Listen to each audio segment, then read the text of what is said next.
vous allez bien. On est le... Je sais pas si on est mardi ou mercredi. On est mercredi, donc du coup il y a Top Chef ce soir, première bonne nouvelle. On est donc mercredi 6 mai et donc le mois de la fantaisie a commencé il y a bientôt une semaine. Je voulais donc vous parler de mes quelques lectures que j'ai faites pour le mois de la fantaisie. J'ai pas mal avancé dans ma pile à lire. J'ai lu le tome 1 et le tome 2 de Narnia de C.S. Lewis. Et j'ai trouvé ça super sympa. Donc le tome 1 et le tome 2 ça correspond à ça, voilà, ça fait ça, cette partie-là. Ça fait à peu près... Qu'est-ce qui t'arrive? Ça fait un petit peu plus de 200 pages, donc voilà, c'était pas très long, le papier est très épais et c'est écrit assez gros. Et voilà, je disais que j'avais beaucoup aimé, franchement j'ai trouvé ça super agréable à lire. Mais qu'est-ce qu'il y a? Les deux premiers tomes, en fait, le premier tome il a pas été adapté en film, c'est Le Neveu du Magicien. Et le deuxième tome, en fait, donc Le Lion, la Sorcière Blanche et l'Armoire Magique, correspond du coup au premier film, le film qu'on connaît, là, le Narnia machin. Qui est maintenant sur Disney+, d'ailleurs, donc j'ai pu le revoir après avoir lu. Et voilà, j'ai beaucoup aimé cette lecture, j'ai trouvé ça super agréable, super doux, et c'était vraiment une ambiance très merveilleuse en fait. On n'est pas du tout dans de la fantaisie bourrine, Seigneur des Anneaux et compagnie, on est vraiment plus dans un univers de contes. J'ai surtout beaucoup aimé l'humour en fait de l'auteur, qui est parfois très ironique en fait avec les personnages méchants, les personnages qu'on n'aime pas, comme par exemple l'oncle méchant dans le tome 1. L'auteur se moque de lui et c'est assez drôle, vraiment j'ai beaucoup aimé cet humour dans les livres, j'ai beaucoup aimé cette ambiance voilà, magique et merveilleuse que j'ai trouvé très réconfortante. Je pense que... Qui m'appelle? Oh, c'est ma mère qui m'appelle. Bon, je lui répondrai plus tard. Bon, j'ai raccroché au nez de ma mère. Ça se fait pas trop, mais bon, tant pis. Je disais quoi? Merde. Oui, que c'était une lecture super réconfortante, super agréable. Et je pense que c'est plutôt, ce que moi j'appellerais, c'est plutôt ce que moi je mettrais dans mes lectures d'automne et mes lectures d'hiver, les lectures cocooning où on aime bien en fait lire ça tranquillement sous la couette. Et donc voilà, c'était vraiment super agréable. Je suis très contente d'avoir découvert ça. Ah, la lumière. Je pense que je vais me réserver la suite de cette lecture pour cet automne quand j'aurai bien envie quand j'aurai bien envie et besoin de réconfort. Ensuite, dans un tout autre registre, j'ai lu le tome 1 de Roi du Monde, donc Même pas mort de Jean-Philippe Javorski, et j'ai vraiment beaucoup aimé cette lecture qui est mais en tout point différente de Narnia, parce que là on est vraiment sur de la fantaisie adulte et même pour public averti, je dirais, parce que c'est pas que c'est pas, c'est parfois, je crois qu'il y a 2-3 scènes un petit peu pas gore mais sanglantes, mais en fait c'est surtout que c'est une narration assez complexe parce qu'il y a énormément de travail sur les temporalités. Et donc bref, je vais pas commencer par ça, je vais commencer par vous raconter un peu l'histoire. En fait, on va suivre deux adolescents, deux jeunes hommes, dont surtout un en fait le héros, en fait qui sont les neveux du roi, mais en fait le roi a tué leur père qui était roi, donc maintenant leur oncle est le roi, bref. Et suite à la mort de leur père, ils ont été envoyés avec leur mère assez loin du royaume, sous la protection d'un des seigneurs de guerre du roi. Et voilà, ils ont grandi totalement à l'écart de la cour, ils n'ont pas fait leur apprentissage guerrier comme il faut, ils n'ont pas été formés aux coutumes guerrières, ils n'ont pas été élevés à la cour. Et puis un jour, en fait, leur oncle, le roi, se rappelle de leur existence et il envoie des gens les chercher pour les amener à la guerre, en fait, pour qu'ils participent à la guerre et que ils fassent leurs preuves ou qu'ils meurent. Et donc, en fait, on comprend que l'objectif du roi, c'est plutôt qu'il meure pour être débarrassé de ces histoires de légitimité au trône, etc. Donc ils partent à la guerre et on va suivre leur apprentissage des codes de la guerre, parce qu'au début ils savent rien faire, ils savent à peine se battre, ils savent pas comment réagir, ils savent pas... en fait ils ont aucun des codes guerriers de cette société-là qui est extrêmement masculine et tournée vers la guerre en fait, et donc du coup ils ont du mal à s'adapter. On va suivre le héros, le frère aîné, qui à un moment en fait va s'interposer pour sauver son frère qui va se prendre une lance et qui va mourir, sauf qu'en fait il va pas mourir, et à partir de ce moment-là, en fait son oncle décide de l'envoyer sur une île un peu magique, bizarre. Son oncle décide de l'envoyer sur l'île des Vieilles, qui est en fait une île habitée par des sortes de sorcières, prêtresses, demi-déesses, magiques, un peu flippantes, pour lever la malédiction, parce qu'en fait, en gros, pour lever la malédiction qu'il a sur lui depuis qu'il est mort mais pas mort. Enfin voilà, c'est à peu près ça. On est vraiment sur un livre qui va parler de la guerre, des guerriers, des habitudes des guerriers, de l'honneur guerrier, Enfin en fait ça parle de guerre en fait. Clairement, plus de 50% du livre c'est la guerre. Mais il y a aussi, et c'est ça qui rend le livre un petit peu complexe, toutes ces parties où en fait l'auteur va parler de l'enfance des deux garçons dans ce domaine près d'un bois. Et il va y avoir à ces moments-là plein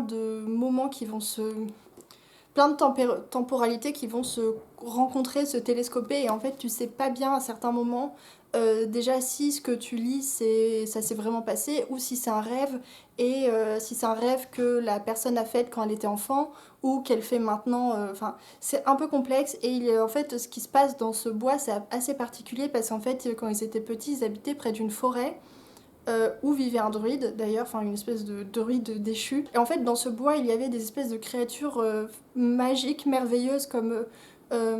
c'est vraiment pas simple hein, de parler de ce livre là, je sais plus quoi dire.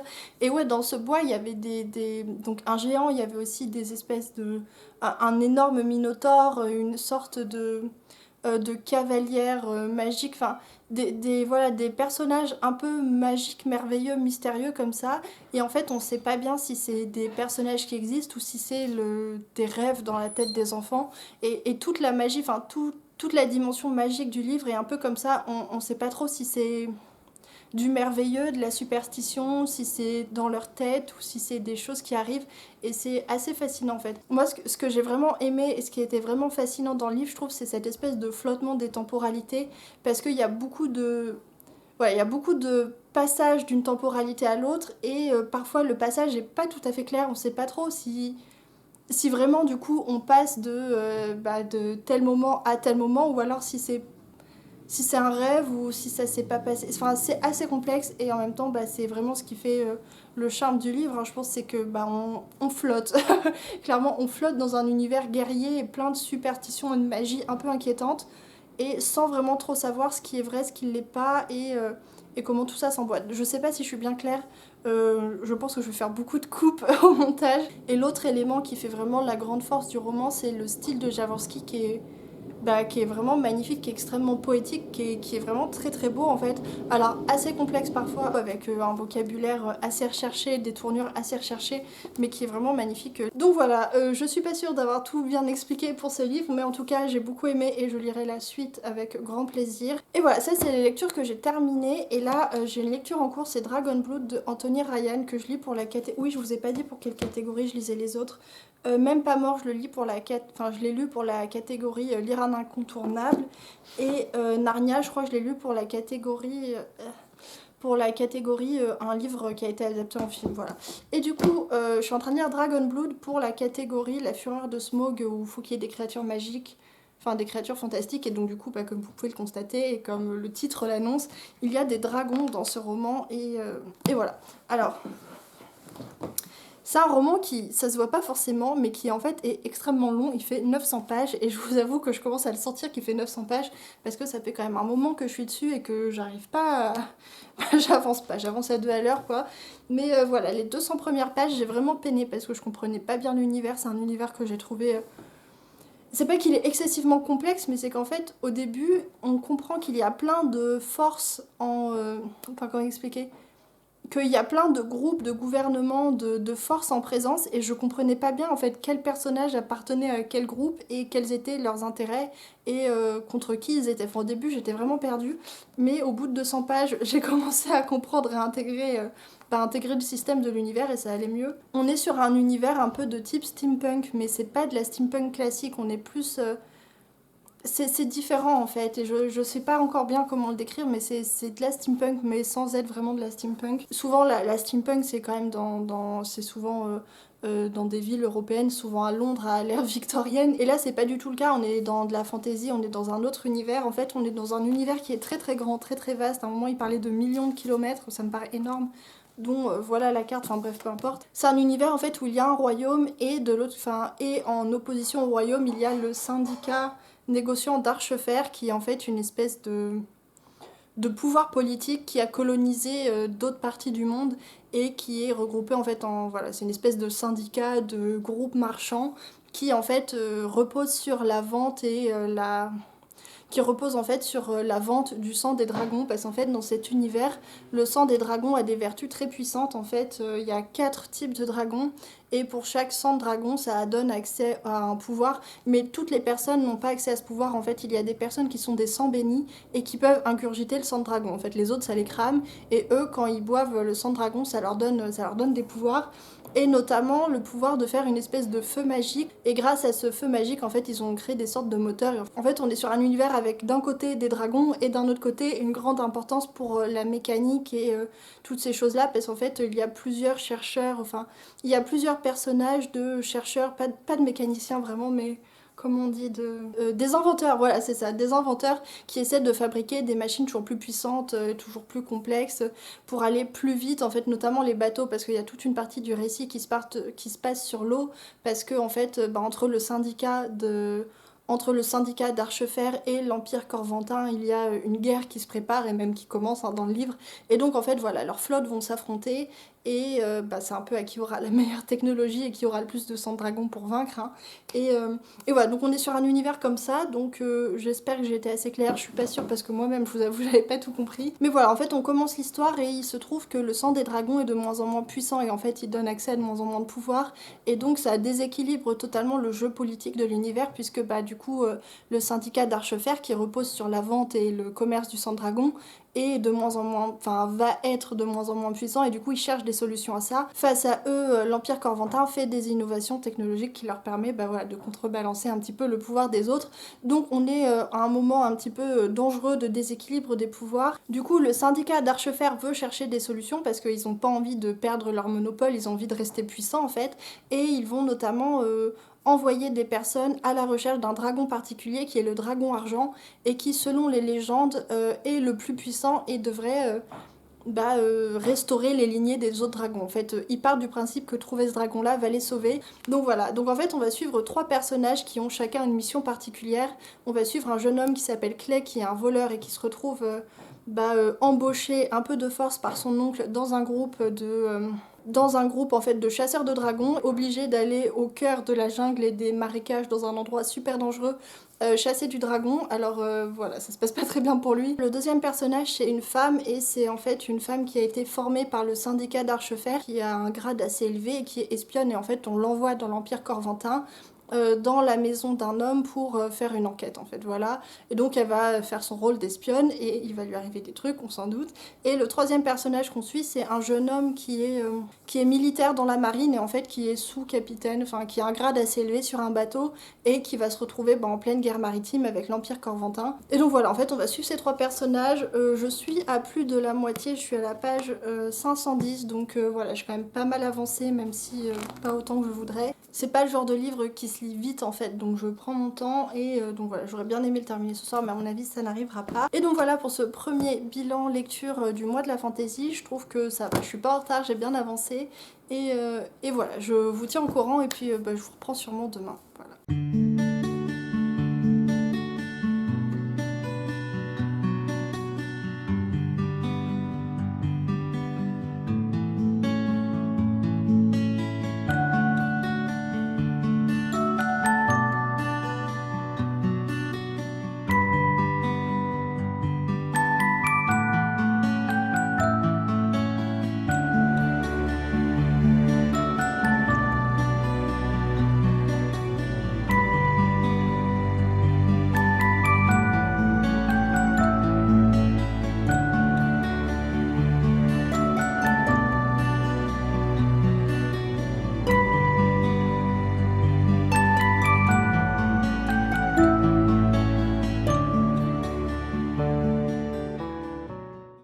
Bonjour tout le monde, j'espère que vous allez bien. Moi je suis ultra contente parce que ce matin je suis passée à la pharmacie, à la boulangerie et aussi à la librairie.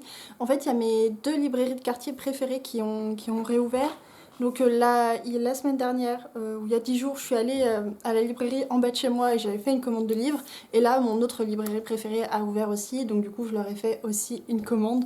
Donc voilà, c'est pas très raisonnable, mais en même temps, voilà, ils disaient qu'ils avaient besoin d'argent pour payer leur mensualité, donc je me suis sacrifiée, voilà. Et voilà, non bref, je me cherche des excuses, mais la vérité c'est que juste j'avais envie de livres et que ces 4-là me faisaient vraiment super envie, donc voilà, j'ai craqué. Je vous les présente maintenant et puis voilà. Alors j'ai pris Rétrograde de Peter Cadron qui est apparu à la collection Folio SF. C'est l'histoire d'une colonie sur Mars et en fait ils vivent leur petite vie de colonisation martienne, en fait c'est juste un petit groupe de recherche, mais il se trouve que sur Terre il y a une guerre nucléaire qui démarre et donc donc ils sont coupés des communications de la Terre et ils savent plus trop à qui se fier, qui est leur allié, enfin qui sont leurs alliés ou non. Et ça part très très vite en cacahuète dans la colonie. Et il me faisait super envie. Il est tout court, il a l'air vraiment très sympa, donc voilà, j'ai hâte de le lire. Je vais pas le lire tout de suite parce que là je vais faire une bonne dizaine de jours sur de la fantasy. Mais au prochain week-end d'amis, à mon avis, je vais le ressortir pour l'occasion. J'ai pris Lumière Noire de N.K. Jemisin, qui est l'autrice de la trilogie des livres de la Terre Fracturée, qui sont des livres que j'adore. Surtout le tome 1 qui a un immense coup de cœur, un indétrônable dans mes livres préférés. Et ça, c'est un recueil de nouvelles qu'elle a écrit.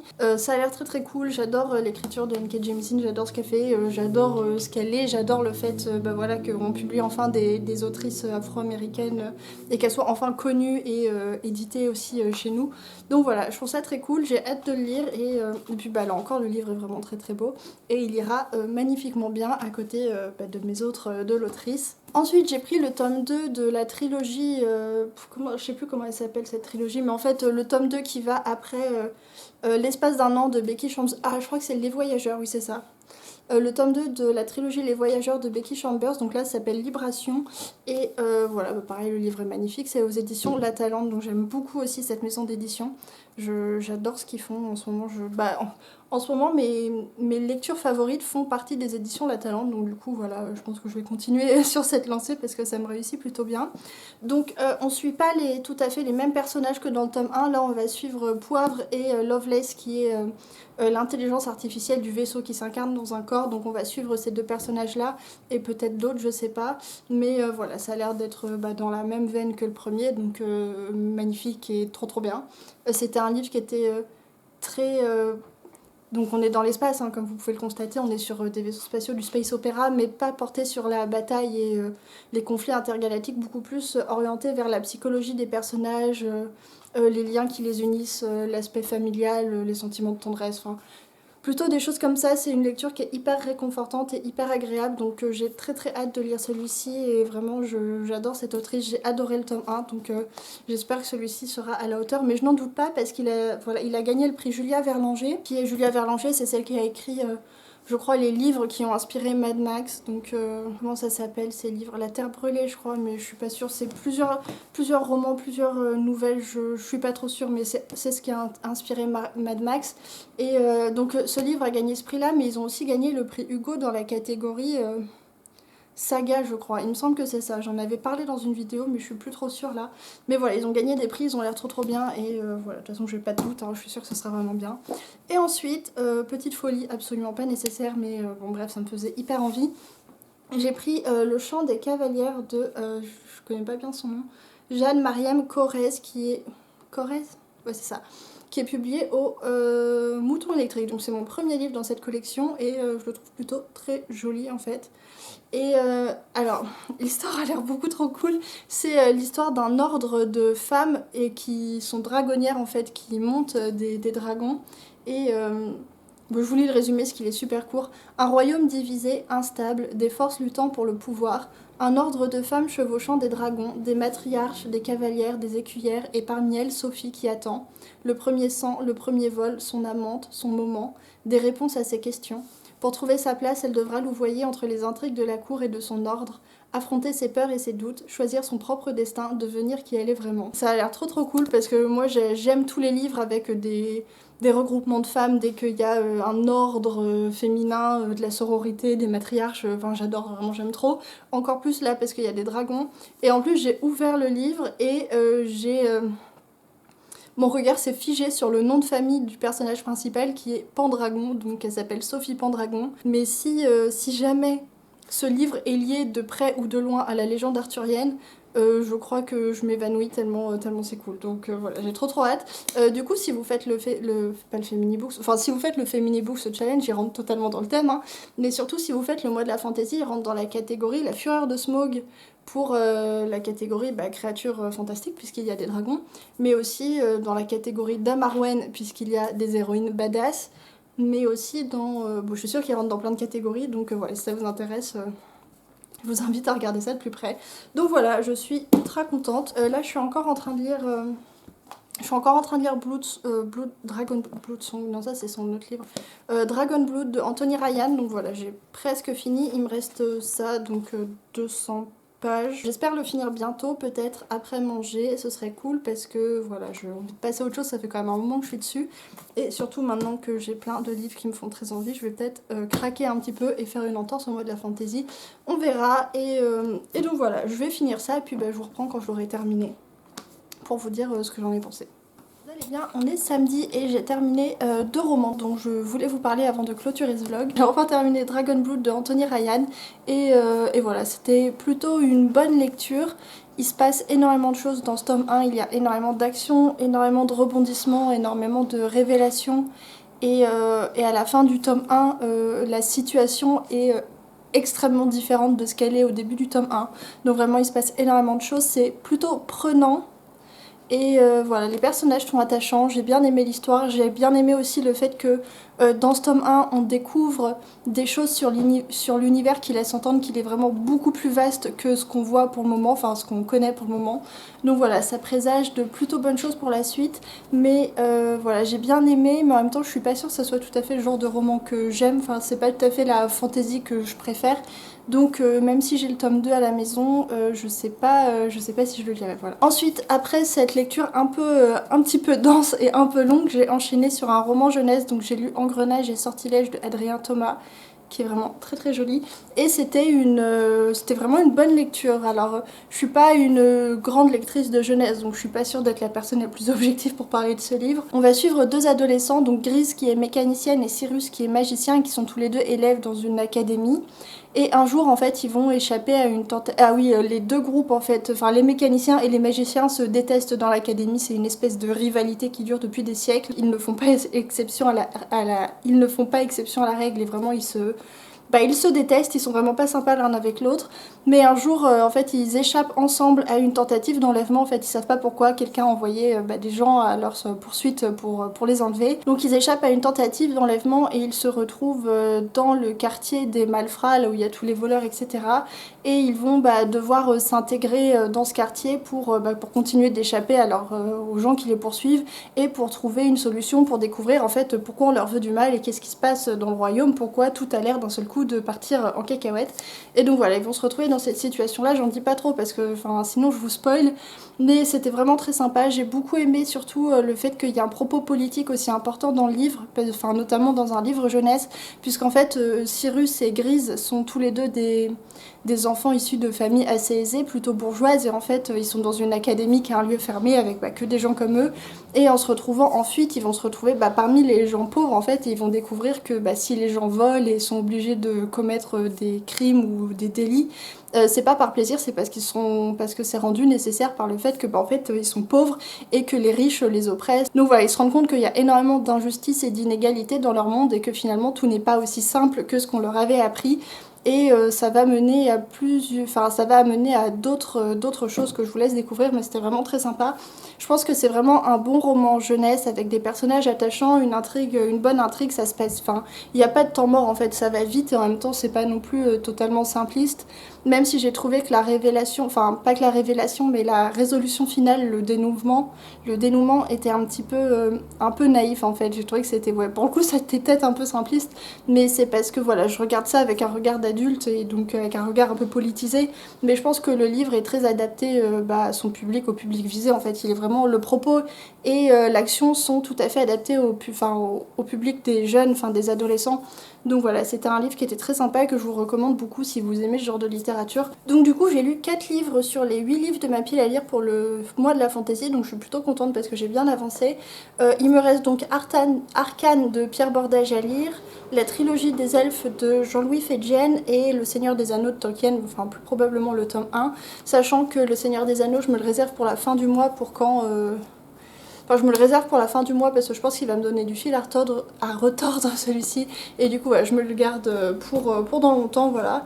Et donc voilà, j'espère que ce vlog vous a plu, j'espère que ça vous a fait découvrir des livres sympas. N'hésitez pas à me dire si vous connaissez ces livres et si vous aussi vous participez au mois de la fantaisie. J'espère que si vous participez au challenge, pour l'instant ça se passe comme vous voulez. Et voilà, je vous dis une bonne semaine et à la semaine prochaine.